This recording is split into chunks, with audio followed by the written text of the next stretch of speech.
अमां तोखे ओचितो पसनी वजण जो ख्याल कीअं आयो? छो आयो? ऐं मां नौकरी छो छॾियां? तोखे जीअं चवां थी न तीअं कर। पर हिन जो को सबब बि त हूंदो। बस मां उते गुलाब जो रिश्तो करण थी वञा। छो? गुलाब जो रिश्तो हिते नथो थी सघे छा? न ॾिस अमां, मूंखे पूरी ॻाल्हि ॿुधाए त ओचितो तोखे पसनी वञण जो ख्याल कीअं आयो? छो? उते मुंहिंजी भेण उन जा ॿार ऐं उन्हनि ॾांहुं कोन थी वञी सघां? अमां सालनि जा साल गुज़री विया आहिनि, असांजो मासी सां को राब्तो ई न आहे। ऐं हाणे तूं चई थी त मां भेण सां मिलण वञा? त छा थियो? कहिड़ो गुनाहगाउन शहर आहे जो आऊं उन्हनि खे ॻोल्हे कोन सघंदसि? उते ई रेगिस्तान में वीचारा जंगल में पिया हूंदा, वेठा पंहिंजी ज़िंदगी गुज़ारींदा। हाणे त हुन जा ॿार बि जवान थी विया हूंदा। बस हाणे आऊं गुलाब जो रिश्तो बि उते करे ईंदसि। अमां तूं एॾी जल्दी न कर। गुलाब जो रिश्तो इते ई के सुठी जाइ ते थी वेंदो। कहिड़ी सुठी जॻह रखी आहे तुंहिंजी भेण लाइ हिते?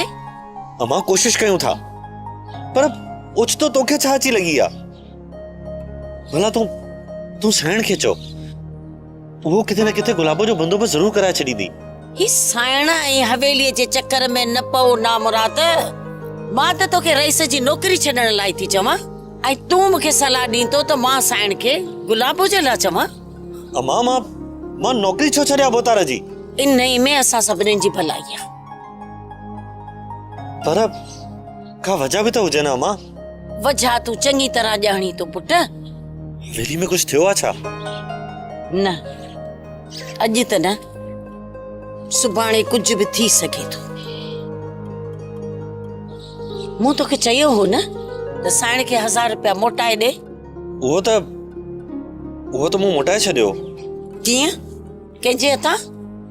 अमां हाणे वकीलनि वारा सवाल मूंखां छो थी करी? वञी पुछ पंहिंजी साइण खां। मां थी पुछां त कंहिंजे हथां उहे पैसा मोकिलिया हुयई? ओ मां गुलाबो जे हथां। ॾिस, मां चवां थी कूड़ न ॻाल्हाए खानू। ॾिस खानू, मूंखे हिन बुज़ुर्गीअ में ख्वार न कर ऐं पंहिंजी जवानीअ ते बि रहम खा पंहिंजी जवानीअ ते छोरा। रेस तुंहिंजी बूटी बूटी करे छॾींदो। ॾिस, तो मुंहिंजे पेट मां जनम वरितो आहे, मूं तुंहिंजे पेट मां न। अमां तुंहिंजो त दिमाग़ ख़राब थी वियो आहे। कढ पंहिंजा कपिड़ा, आहे ज़रूरत किरा वञण जी? पसनी या गवादर निभागा, तोखे ख़बर नाहे त असां सां कहिड़ा कहिड़ा किस्सा था थियनि, ऐं ख़बर नाहे तो सां छा छा थियण वारो आहे। सब्सक्राइब कयो असांजो official YouTube channel Singh TV HD drama ऐं वधीक अपडेट लाइ बेल आइकन खे क्लिक करियो।